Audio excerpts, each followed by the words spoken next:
سب سے زیادہ مومنوں کے نمبر 1 دشمن آپ پائیں گے ان لوگوں کو جنہوں نے اپنے آپ کو یہود کہا اور ان لوگوں کو جو مشرک ہیں۔ یہ نمبر 1 دشمن یہودی، نمبر 2 دشمن مشرک ہے ہمارے۔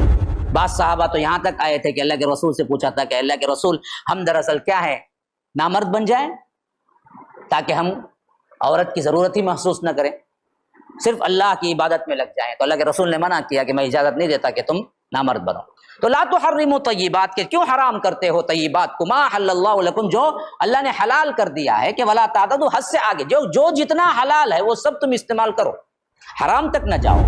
ایسے قسمیں جس کی کیا ہے تکیہ کلام بن جاتا ہے، واللہ میں بیٹھا، اللہ کی قسم میں آیا، اللہ کی قسم میں گیا، ایسا بولتا ہے تو اس پر کوئی نہیں۔ لیکن کوئی بالارادہ قسم کھا کے کہتا ہے کہ میں یہ کام نہیں کروں گا، اللہ کی قسم میں یہ کروں گا نہیں، اللہ کی قسم میں یہ کروں گا، تو کرنا چاہیے، ورنہ تو وہ کاؤنٹنگ ہوگی۔ اگر کسی نے قسم کھائی اور توڑ دیا تو فرمایا کہ فکفارتہ اطعام 10 مساکین، تو اس کا کفارہ یہ ہے کہ وہ 10 مسکینوں کو کھانا کھلائے، اور کسوتہم، یا نہیں تو کپڑے پہنانا پڑے گا، او تحریر رقبہ، یا نہیں تو یہ غلام آزاد کرنا پڑے گا۔ یہ بھی تینوں نہیں ہو رہی، غریب ہے بندہ بیچارہ، تو فرمایا کہ فمن لم یجد، کسی کو نہیں پائے ان تینوں میں سے، فصیام 3 ایام، 3 دن کے روزے رکھنا ہے۔ کئی خاندان کیوں برباد ہوئے؟ شراب پی کے برباد ہوئے۔ بیوی کو طلاق کئی کو دیا انہیں؟ شراب پی کو دیا۔ تو فرمایا کہ شیطان چاہتا یہ ہے کہ تمہارے درمیان بغاوت اور تمہارے درمیان غصہ اور دشمنی ڈال دے، کس کے ذریعے سے؟ فی الخمر والمیسر، شراب اور جوے کے ذریعے سے۔ تو یاد رکھو اس میں اللہ تبارک و تعالیٰ کا نفع نہیں ہے، تمہاری معاشرے کا نفع ہے کہ تم شراب اور جوے سے بچو گے تو تمہارے اندر اتفاق اتحاد رہے گا۔ شراب جوا تمہارے معاشرے میں آئے گا تو تمہارے اندر دشمنیاں بڑھیں گی، اور کتنے لوگ ہیں جو شراب جوے میں کیا ایک دوسرے کو قتل کیے ہیں یا نیست و نابود برباد ہو گئے ہیں۔ MSLI TV، رہنمائی بدلتی دنیا کے لیے۔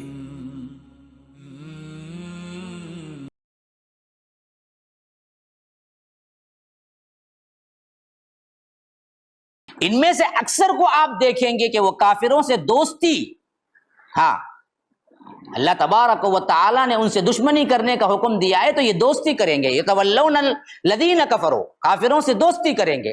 لبئس ما قدمت لہم انفسہم، یہ لوگ اپنے آپ میں جو کچھ آگے بھیج رہے ہیں بڑا برا ہے جو اپنے نفسوں میں کر کے بھیج رہے ہیں۔ ان سخط اللہ علیہم، اس پر اللہ تبارک و تعالی بھی ناراض ہے۔ وفی العذاب ہم خالدون، اور اللہ داخل کرے گا عذاب میں جس میں یہ ہمیشہ ہمیشہ رہے۔ وَلَوْ كَانُوا يُؤْمِنُونَ بِاللَّهِ وَالنَّبِيِّ، اگر وہ اللہ پر اور نبی پر ایمان لاتے، وَمَا أُنزِلَ إِلَيْهِ، جو کچھ ان کی طرف نازل کیا ہے اس پر، مَتَّخَذُوهُمْ أَوْلِيَاءَ، اور ان پر ایمان لاتے ہوئے کافروں کو دوست نہ بناتے تو تب کہیں جا کے بات بنتی تھی۔ لیکن وَلَكِنَّ كَثِيرًا مِّنْهُمْ فَاسِقُونَ، ان میں سے بہت سے لوگ فاسق ہیں، یہ کام نہیں کیے بلکہ اللہ کے خلاف جو ہیں کافر جو ہیں ان کو دوستی میں بنا لیا اور اپنے ایمان کو برباد کیا۔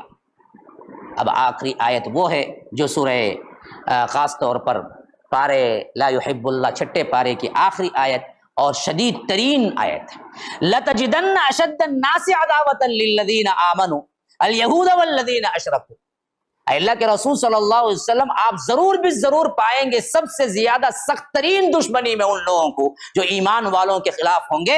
کون؟ الیہود والذین اشرکوا، سب سے زیادہ مومنوں کے نمبر 1 دشمن آپ پائیں گے ان لوگوں کو جنہوں نے اپنے آپ کو یہود کہا اور ان لوگوں کو جو مشرک ہیں۔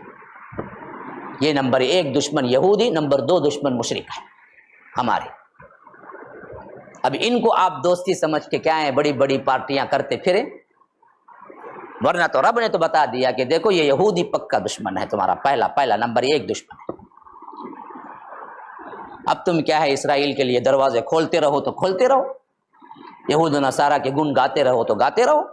وَلَتَجِدَنَّ أَقْرَبَهُمْ، اور تم پاؤ گے قریب تر، مودۃ للذین آمنوا، محبت کے اعتبار سے، نرمی کے اعتبار سے ایمان والوں کے لیے، الذین قالوا، جنہوں نے کہا انا نصارا، ہم عیسائی ہیں، ہم نصارہ ہیں۔ یہودی تو پکے سخت ترین دشمن ہیں مسلمانوں کے، ہاں کچھ عیسائی ہیں جو دراصل کیا ہے ان کے لیے مسلمانوں کے لیے نرم گوشہ ہے۔ کیوں؟ ذالک بانہم قسیسین و رہبانا وانہم لا یستکبرون، ان کے اندر بہت سے قسیسین اور رہبان ہیں، یعنی قسیسین وہ ہیں جو زاہد، جو کیا ہیں اپنے آپ کو رہبانیت کی طرف اختیار کر لیے، اللہ والوں میں شمار ہو گئے، یا آ کر اپنی طبیعت کو نرم بنا لیا، یہ بھی ہیں ان کے اندر عبادت گزار عالم بھی ہیں، زاہد بھی ہیں، اور ان میں بہت سے لوگ وہ ہیں جو استکبار نہیں کرتے۔ اصل مسئلہ یہ ہے تکبر نہیں ہے ان لوگوں کے پاس۔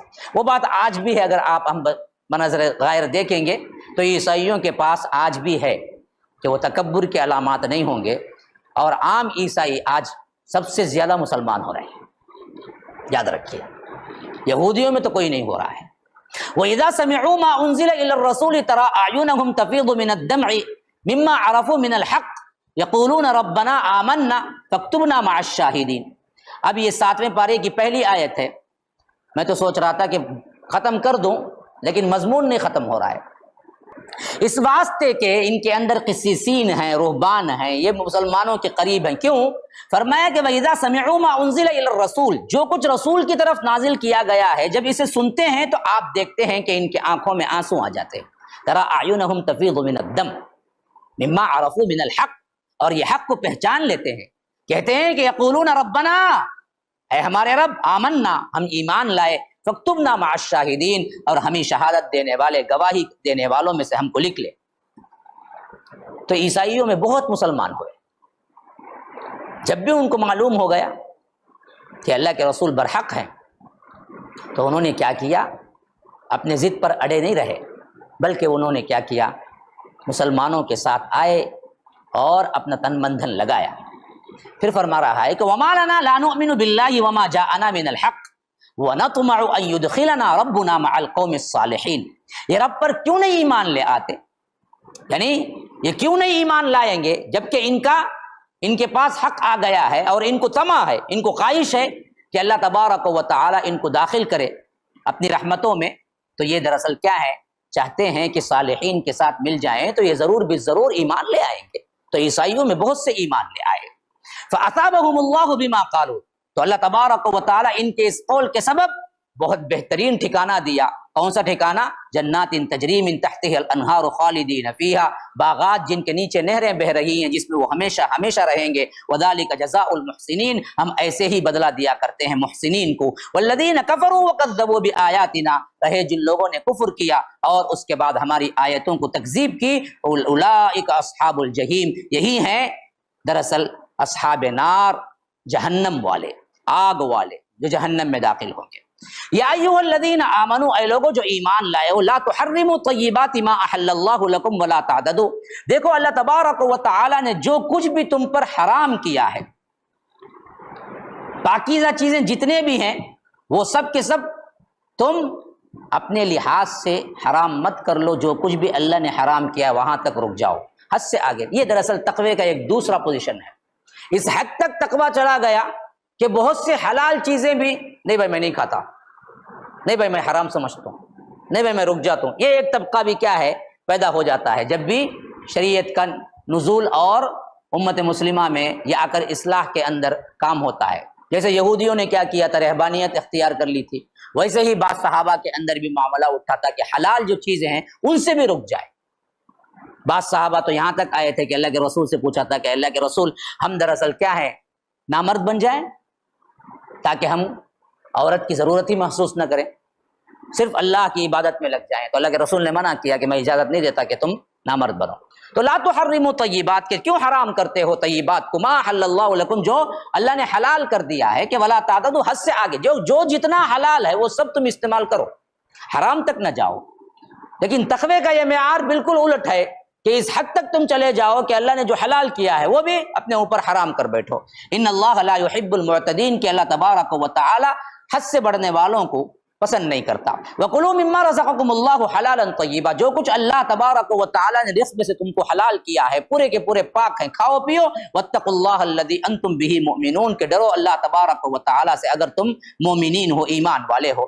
لَا يُؤَاخِذُكُمُ اللَّهُ بِاللَّغْوِ فِي أَيْمَانِكُمْ وَلَٰكِن يُؤَاخِذُكُم بِمَا عَقَدتُّمُ الْأَيْمَانَ، یہ مضمون سورہ بقرہ میں گزر چکا ہے۔ دیکھو تمہاری ان قسموں کو جو تم لغوی اعتبار سے بیکار کے کھاتے ہو، اس پر تو اللہ تبارک و تعالی نہیں پکڑے گا، ولیکن یؤاخذکم، لیکن پکڑے گا ان قسموں کو بما عقدتم الایمان، جس میں تم کیا ہے پختگی کے ساتھ پورے ارادے کے ساتھ قسم کھاتے ہو۔ وہ قسم کو کیا ہے کاؤنٹنگ ہے، ایسے قسمیں جس کی کیا ہے تکیہ کلام بن جاتا ہے، واللہ میں بیٹھا، اللہ کی قسم میں آیا، اللہ کی قسم میں گیا، ایسا بولتا ہے تو اس پر کوئی نہیں۔ لیکن کوئی بالارادہ قسم کھا کے کہتا ہے کہ میں یہ کام نہیں کروں گا، اللہ کی قسم میں یہ کروں گا نہیں، اللہ کی قسم میں یہ کروں گا، تو کرنا چاہیے، ورنہ تو وہ کاؤنٹنگ ہوگی، اور وہ کاؤنٹنگ کا اب تک تو وہ کاؤنٹنگ ہوگی، یہ فرمایا تھا سورہ بقرہ میں۔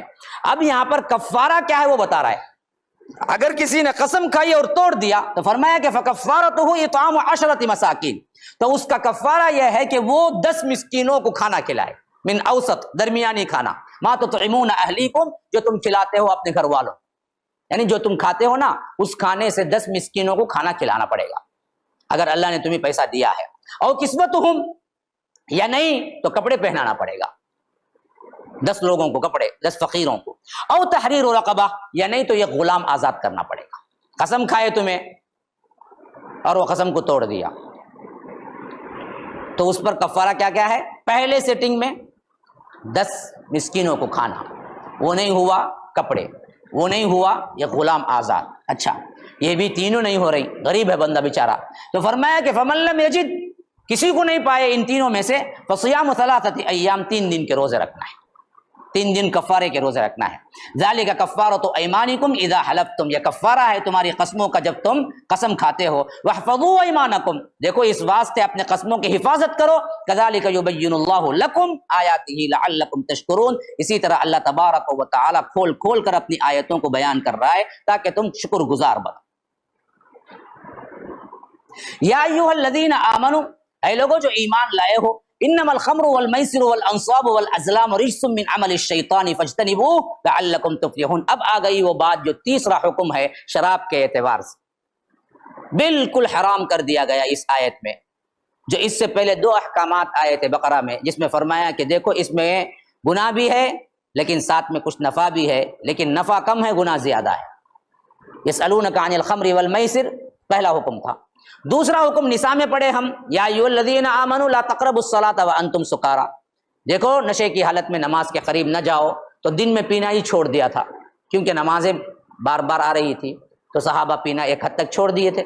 اب یہ آخری آیت ہے، اے لوگوں جو ایمان لائے ہو، انما الخمر، بے شک شراب، والمیسر جوا، والانصاب پھانسے کے تیر، والازلام اور جو کچھ تم کیا کرتے ہو اس تیر سے بدفالی لینے کے جو تیر ہے، ایک تو کیا ہے وہ آستان جہاں پر تم ذبح کرتے ہو، انصاب وہاں تک آ گیا کہ وہ غیر اللہ کے وہ آستان جہاں پر ذبح ہوتا ہے غیر اللہ کے نام پر یا اللہ کے نام پر بھی، لیکن وہاں آستان پہ جا کر کسی مزار پہ جا کر وہ بھی، اور ازلام بدفالی لینے کے لیے جو تیر استعمال کرتے ہو وہ بھی، رجسن، دیکھو یہ سب کے سب گندے کام ہے، من عمل الشیطان، شیطان کے اعمال ہیں، فاجتنبوہ، رک جاؤ اب ان سب سے، پورے حرام ہو گئے، پورے حرام ہو گئے، لعلکم تفلحون، تاکہ تم فلاح پاؤ، کیونکہ انما یرید الشیطان ان یوقع بینکم العداوۃ والبغضاء، شیطان چاہتا ہے کہ اس کے ذریعے سے تمہارے درمیان دشمنی ڈال دے۔ شراب پیے تو تب دشمنی بڑھتی معلوم ہے، کئی خاندان کیوں برباد ہوئے؟ شراب پی کے برباد، بیوی کو طلاق کئی کو دیا انہیں؟ شراب پی کو دیا۔ تو فرمایا کہ شیطان چاہتا یہ ہے کہ تمہارے درمیان بغاوت اور تمہارے درمیان غصہ اور دشمنی ڈال دے، کس کے ذریعے سے؟ فی الخمر والمیسر، شراب اور جوے کے ذریعے سے۔ تو یاد رکھو اس میں اللہ تبارک و تعالیٰ کا نفع نہیں ہے، تمہاری معاشرے کا نفع ہے کہ تم شراب اور جوے سے بچو گے تو تمہارے اندر اتفاق اتحاد رہے گا۔ شراب جوا تمہارے معاشرے میں آئے گا تو تمہارے اندر دشمنیاں بڑھیں گی، اور کتنے لوگ ہیں جو شراب جوے میں کیا ایک دوسرے کو قتل کیے ہیں یا نیست و نابود برباد ہو گئے ہیں۔ وَيَصُدَّكُمْ عَنْ ذِكْرِ اللَّهِ، اور شیطان چاہتا ہے کہ اللہ کے ذکر سے روک دے، وَعَنِ الصَّلَاةِ، اور نماز سے روک دے۔ شراب پیے تو نماز کہاں پڑھیں گا ہاں؟ تو یاد رکھو اللہ جو بھی کہتا ہے بالکل صحیح کہتا ہے۔ ہم دیکھتے ہیں معاشرے میں شرابی کبابی ہے تو وہ ایک تو اللہ تبارک و تعالیٰ کا ذکر بھی نہیں کرتا اور نمازی بھی کبھی نہیں ہو سکتا، یعنی ایک پکا نمازی بھائی لیکن روز برابر شراب پیتا بھائی، بولیں گے نہیں ہوں گا دونوں، یہ رہا تو یہ نہیں رہوں گا۔ تو یاد رکھو اصل شیطان یہ چاہتا ہے کہ اللہ کا ذکر بھی نہ کرو اور نماز بھی نہ پڑھو. فہل انتم منتہون، اب بھی نہیں رکو گے؟ کیا تم میں اب بھی کوئی رکنے والے نہیں ہیں؟ مان جاؤ، اب تو چھوڑ دو، شراب کو چھوڑ دو، جوے کو چھوڑ دو.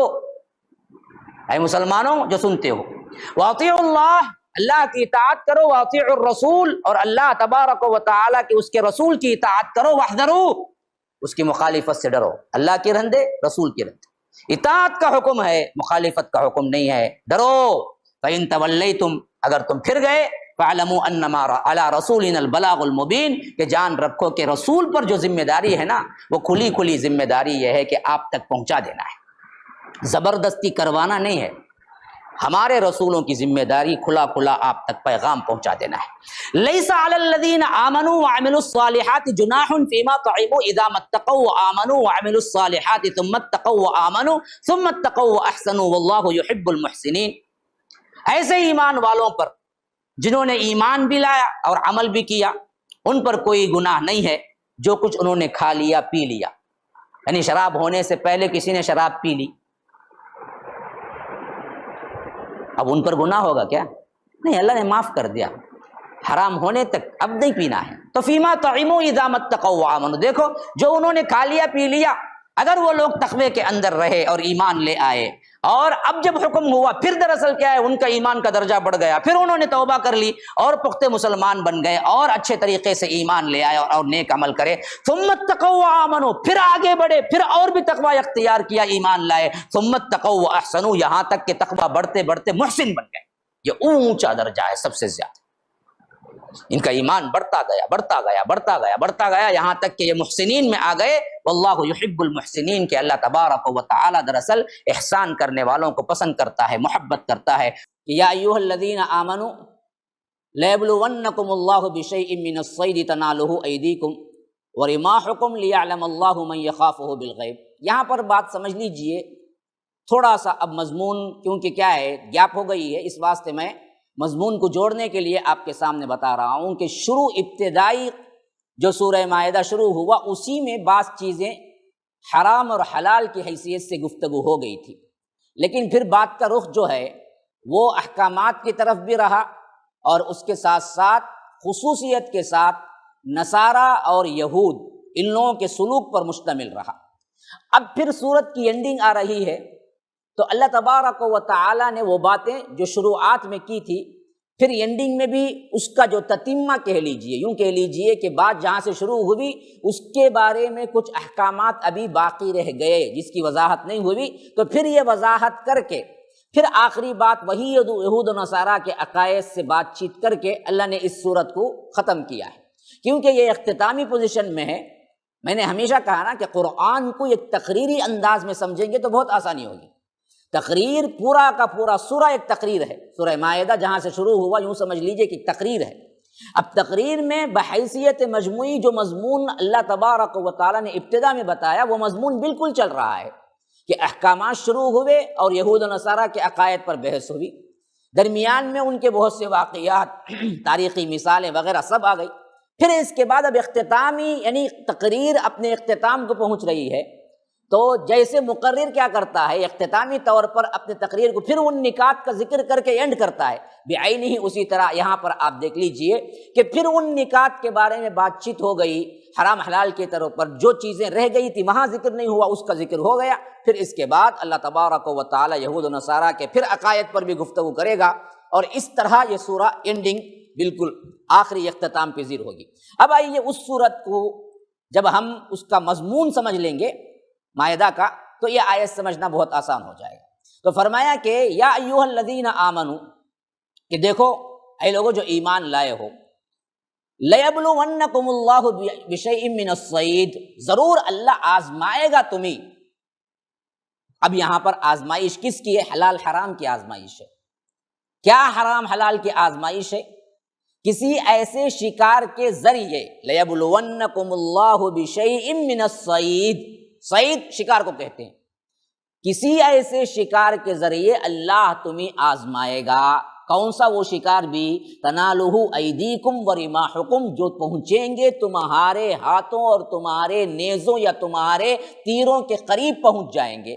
من یخافہ بالغیب، اس واسطے یہ آزما رہا ہے تاکہ اللہ دیکھ لے جو اللہ سے غائبانہ ڈرتے ہیں، غیب میں بھی ڈرتے ہیں۔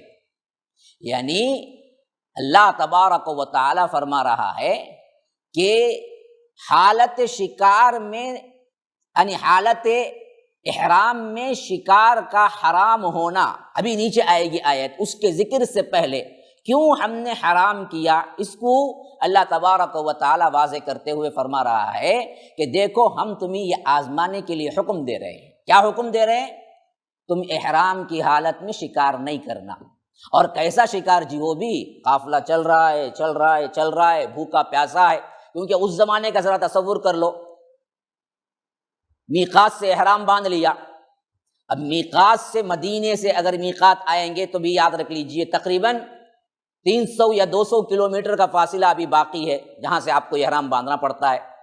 اب اتنا بڑا سفر، اور مسافر ہے اونٹ پہ، گھوڑے پہ، اور ساز و سامان نہیں ہے، آج جیسا کیا ہے فلائٹ میں بیٹھے 1 گھنٹے میں پہنچ گئے کا مسئلہ نہیں ہے۔ پھر میقات میں جب احرام باندھ لیا تو احرام کی حالت میں ہے، وہ خود 2 کپڑوں پر جو انسلی چادریں ہیں اس کو پہن کے اونٹ پر بیٹھ کے یا گھوڑے پہ بیٹھ کے چلنا ایک بہت بڑی مشکل بات ہے۔ اس کے علاوہ اب جنگلات کے جو راستہ طے کر رہا ہے بندہ، وہاں کیا ہے باقاعدہ اپنے آنکھوں سے دیکھ رہا ہے کہ کوئی کیا ہے، کوئی ہرن دوڑتا ہوا بھاگ رہا ہے، کوئی شکار اچھا سا دوڑتا ہوا بھاگ رہا ہے، اور ہاتھ میں کیا ہے نیزے ہیں، ہاتھ میں کیا ہے تیر ہیں۔ جیسے ہی آپ کیا ہے، بلکہ کیا ہے بعض تو ایسے بھی ہیں راستے میں آ جاتے ہیں جو بھاگ کے جا کے پکڑ لے سکتے ہیں، تو ایسے شکار خود اپنے منہ میں آ رہے ہیں، آپ خود آ رہے ہیں، لیکن اللہ نے احرام کی حالت کے لوگوں کے لیے، یعنی معتمرین اور حجاج کے لیے شکار کو حرام کر دیا اس سفر میں۔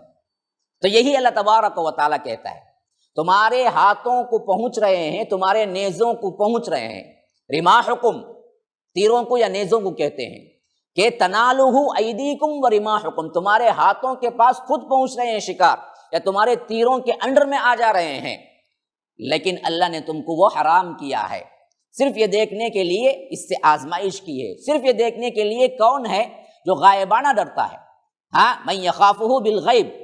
پھر اس کے بعد اب شکار پہنچ بھی گیا، لیکن پھر بھی اللہ تبارک و تعالیٰ کی ڈر کی وجہ سے کوئی بھی معتمر یا کوئی بھی حجاج میں حاجی اس کو ہاتھ نہیں لگائے گا۔ تو اللہ تعالیٰ کہا کہ فمن اعتدی بعد ذلک، دیکھو اس کے بعد بھی اگر کوئی زیادتی کرے گا فلہ عذاب علیم، اس کے لیے ہی دردناک عذاب ہے۔ اب آ گئی وہ بات، اوپر کیا ہے مقصد حرمت بیان کر دیا کہ لیبلونکم اللہ بشیء، اصل میں اللہ نے حالت احرام میں تم پر شکار حرام کیا اس واسطے کہ دیکھنا یہ چاہتا ہے کہ کون اللہ سے صحیح ڈرنے والا ہے، یہ اصل مقصود ہے، آزمائش مقصود ہے۔ اب نیچے حکم آ رہا ہے بالتفصیل، فرمایا کہ یا ایھا الذین آمنوا، اے لوگوں جو ایمان لائے، لا تقتلوا الصید وانتم حرم، دیکھو شکار نہ کرو تم حالت احرام میں۔ اب صاف حکم آ گیا، اوپر مقصد بیان ہو گیا، ابھی واضح نہیں ہوئی تھی بات کس سے آزما رہا ہے، نیچے مقصد بیان ہو گیا کہ آزمائش کیا ہے، احرام کی حالت میں تم شکار نہ کرو۔ ہاں ومن قتلہ منکم متعمدا فجزاء مثل ما قتل من النعم، جو کوئی بھی قتل کرے گا، جو کوئی بھی شکار کرے گا عمدن، جسے ہم کہتے ہیں نا ہونا بول کو، عمدن کوئی شکار کرے گا ایسے میں، تو اللہ نے اس کی سزا کیا رکھی ہے، مثل ما قتل من النعم، اسی جیسا ایک ہدیہ، اسی جیسا ایک جانور اللہ کی راہ میں دینا پڑے گا۔ جیسے اللہ تبارک و تعالی نے تم پر حرام کر دیا، اب کوئی بندہ کسی ہرن کو شکار کیا تو اس کے بالمقابل اب اللہ کی راہ میں ایک بکرا یا دمبا دینا پڑے گا۔ کسی نے نیل گائے کو کیا کیا، شکار کر لیا، تو اس کے مقابلے میں کوئی بندہ اگر دینا ہے تو گائے دینا پڑے گا۔ جیسا جانور اس نے شکار کیا اسی کے مثل جانور اللہ کی راہ میں دینا پڑے گا۔ اور وہ کیسے دے گا، وہ کیسے دے گا، یحکم بہ ذوی عدل منکم، دیکھیے یہ بہت اہم بات ہے جو سمجھنے کی ہے، اسے فیصلہ کریں گے 2 عادل گواہ، 2 عادل لوگ، 2 عادل مسلمان صحیح لوگ عقل والے، وہ فیصلہ کریں گے اس حاجی کے بارے میں کہ یہ کون سا قتل کیا ہے، اس کے شکار کے عوض اسے کون سا جانور اللہ کی راہ میں ذبح کرنا ہے۔ 2 عادل گواہ، 2 لوگ، تو معلوم ہو گیا کہ دو عادل لوگوں کو اللہ نے یہاں پر حکم بنایا، یحکم بہ ذوا عدل۔ اب یہ جو فیصلہ کریں گے، مثلاً مسئلہ پیش ہوا، حاجی نے شکار کے وقت کیا کیا تھا، کسی جانور کو مار لیا۔ اب دو عادل گواہ آ گئے تو ان سے پوچھا جائے گا، کون سا بھائی تم نے کیا؟ میں نے ہرن کو کر دیا۔ اب یہ دو عادل گواہ کہتے ہیں کہ اب ہرن کے مقابلے میں تمہیں ہوگا ایک دمبا دینا ہوگا اللہ کی راہ میں۔ تو اب ان کا فیصلہ اس وقت شریعت کے مطابق ہو جائے گا، شرع بن جائے گی، اب اس کے لیے وہ دینا پڑے گا۔ اسی واسطے یاد رکھیے، بہت ہی اہم ترین بات ہے نوٹ کرنے کے قابل، جب اللہ تبارک و تعالی نے یہ فہم فراست دی تو بڑے بڑے مسائل حل ہو گئے، کیونکہ جب حضرت علی رضی اللہ عنہ اپنے طرف سے حکم بنا کر حضرت ابو موسیٰ اشعری کو بھیجا اور حضرت معاویہ نے حضرت عمرو بن عاص کو بھیجا جنگ صفین کے معاملے میں تحکیم کا جو مسئلہ ہوا، اس وقت ایک گروہ ایسا نکلا جس نے کہا کہ حضرت علی نے کفر کیا۔ کیوں؟ اللہ تبارک و تعالی کے علاوہ کوئی حاکم نہیں، اور تم نے کیا کیا؟ ابو موسیٰ اشعری کو حکم بنایا، لا حاکم الا اللہ۔ تو خوارج نے کیا کیا؟ اس واسطے حضرت علی پر کفر کا فتویٰ لگا دیا کہ تم نے انسانوں کو حاکم بنایا۔ تو حضرت ابن عباس کو حضرت علی نے کہا کہ آپ جا کے ذرا بات کیجئے، ان بدبختوں کو سمجھائیے، یہ لوگ سمجھتے ہیں کہ قرآن سب سے زیادہ یہی سمجھ گئے ہیں، آپ سمجھائیے اصل۔ تو حضرت ابن عباس گئے تو اس وقت یہی آیت انہوں نے پیش کی، کہا کہ بدبختو سنو، کیا تمہارے نزدیک انسانی جان کی قیمت زیادہ ہے یا جانور کی؟ انہوں نے کہا کہ نہ جی، انسانی جان کی قیمت زیادہ ہے، جانور تو کم ہے۔ تو اللہ نے جانور کی قیمت کے اعتبار سے حکم بنایا دو آدمیوں کو، فرمایا کہ یحکم بہ ذوا عدل منکم، کہ تم میں سے دو عادل لوگ دراصل فیصلہ کریں گے کہ وہ جانور جس نے انہیں شکار کیا ہے حاجی، اس کے بدل میں یہ کیا اللہ کی راہ میں پیش کرنا ہے۔ دو آدمیوں کو حکم بنایا۔ یہاں تو انسانی جانوں کا معاملہ ہے جنگ صفین میں، اور جنگ صفین میں اسی واسطے حضرت علی نے ابو موسیٰ اشعری کو حکم بنایا، تو کہاں سے کفر ہو گیا؟ اللہ خود انسانوں کو حکم بنایا ہے یہاں پر۔ تو کہتے ہیں کہ بہت سے لوگ توبہ کر کے پھر حضرت علی کے لشکر میں شامل ہو گئے۔ تو اسی واسطے یاد رکھیے، سلف کے منہج سے ہٹ کر یہ سمجھنا کہ ہم نے قرآن کو بہت اچھی طرح سمجھ لیا ہے، اپنی عقل سے سمجھ لیا ہے، سوائے گمراہی کے کچھ نہیں۔ تو یہاں پر کتنی باریک پوائنٹ حضرت ابن عباس نے نکالا، دیکھیے کہ انسانوں کا عدل یا حاکم بنانا بالکل جائز ہے، یہ ان الحکم الا للہ کے خلاف نہیں ہے۔ تو فرمایا کہ یحکم بہ ذوا عدل منکم، دو آدمیوں کو تم کیا بنا لو؟ حکم بنا لو، اور وہ دو جو فیصلہ کریں وہ فیصلہ ہدیم بالغ الکعبہ، اور یہ ذبح کرنا جو ہے نا وہ کہاں جا کر پہنچنا ہے؟ وہ کعبۃ اللہ جا کر پہنچنا ہے۔ ہدیم بالغ الکعبہ، یہ نظر کی حیثیت سے خانہ کعبہ تک پہنچا دیا جائے گا، یا تو قربانی وہاں لے جا کے کر کے پہنچا دیا جائے گا، یا تو گوشت لے جا کے وہاں کے فقراء کو تقسیم کر دیا جائے گا۔ اچھا، اب دوسرا مسئلہ، کسی کو جانور ذبح کرنے کی طاقت نہیں ہے یا جانور نہیں مل رہا ہے، او کفارۃ طعام مساکین، تو فرمایا کہ اس کا کفارہ کچھ مساکین کو کھلا دینا۔ اگر تم شکار کر گئے کوئی حاجی حالت احرام میں، تو اس کا فیصلہ دو عادل گواہ کریں گے کہ کون سا اس کے مثل جانور ہے جس کو تم کو ذبح کرنا ہے۔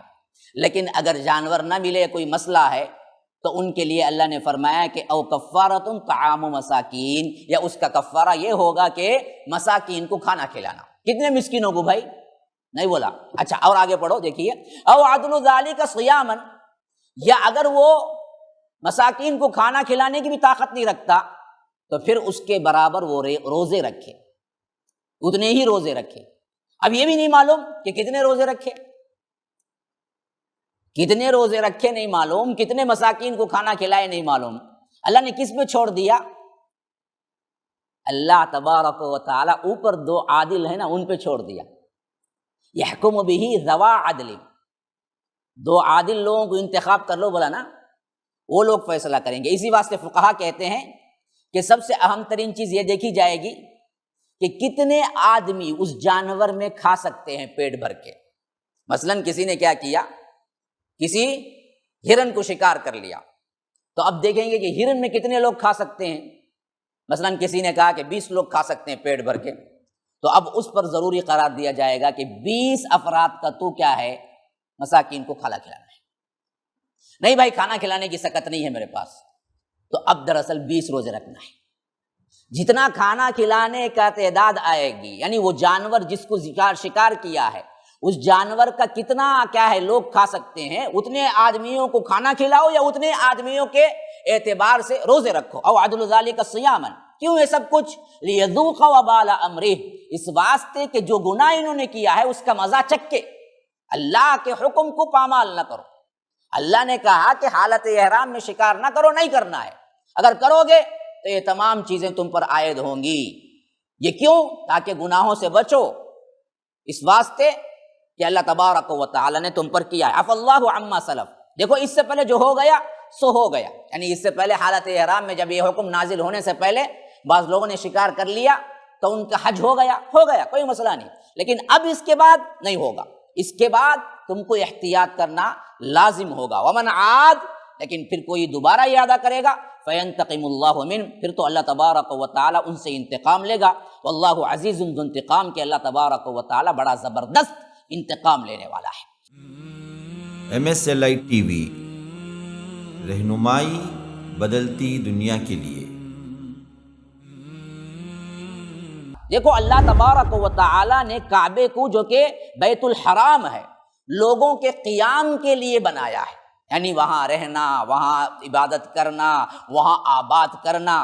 ماشاء اللہ اس دور سے لے کر اس دور تک ہمیشہ دنیا میں کوئی نہ کوئی اپنا آپ لے کر اللہ کے حضور عبادت میں رہا، خواہ وہ چند لوگ ہوں، خواہ وہ کروڑوں ہوں، خواہ وہ لاکھوں ہوں، خواہ وہ ملینز بلینز۔ صرف کیا ہے، اللہ بڑا رحیم ہے بھائی، اللہ بڑا رحیم ہے کہہ کے گناہ کرتے جانا۔ یہ دراصل کس کی نشانی نہیں ہے؟ تقوی والوں کی نشانی نہیں ہے، اللہ والوں کی نشانی نہیں ہے، مسلمان کا شان نہیں ہے، یہ کافروں اور فاسقوں کی نشانی ہے۔ کیوں؟ اللہ بڑا غفور الرحیم ہے، لیکن اس کے ساتھ ساتھ شدید العقاب بھی ہے جی، جب پکڑنے پہ آئے گا تو بڑا سخت پکڑے گا۔ ہم اصل میں کیا ہے، برائی اور اچھائی کا جو سب سے اہم ترین معیار رکھتے وہ کیا ہے؟ لوگوں کی کثرت سے۔ ہاں کیا مولوی صاحب پہ ٹرم بھی نہیں کرنا بولتے ہیں، پورے علماء تک کرتے نا مولوی صاحب ٹرم، ہاں کرے تو کیا ہو جائے گا؟ دلیل بن جائے گی۔ کیا دلیل بنیں گی؟ دلیل صرف قرآن حدیث ہے جی، اتنے لوگ کرتے ہیں، اسی لیے فرمایا وَلَوْ أَعْجَبَكَ كَثْرَةُ الْخَبِيثِ، ناپاک شے اپنی کثرت کی وجہ سے تمہیں اچھے لگے تبھی بھی وہ اچھی نہیں بن سکتی۔ اتنے لوگ کھاتے ہیں نا مولوی صاحب سود، کھاتے ہیں تو کیا حلال ہو جائیں گا؟ نہیں ہو سکتا۔ جو کوئی گمراہ ہو جائے وہ تمہیں نقصان نہیں پہنچا سکتا، یعنی کسی کی گمراہی تم پر ضرر نہیں پہنچا سکتی۔ مطلب کیا ہے، تم نے جتنی تبلیغ، جتنی اصلاح کرنی تھی اتنی کی، اس کے بعد بھی وہ برائی کرتا ہے تو اس برائی کے تم ذمہ دار نہیں ہوگے، اس سے ڈرنے کی ضرورت نہیں ہے۔ برائی کی جو برائی ہے وہ اللہ تبارک و تعالیٰ اسی سے سزا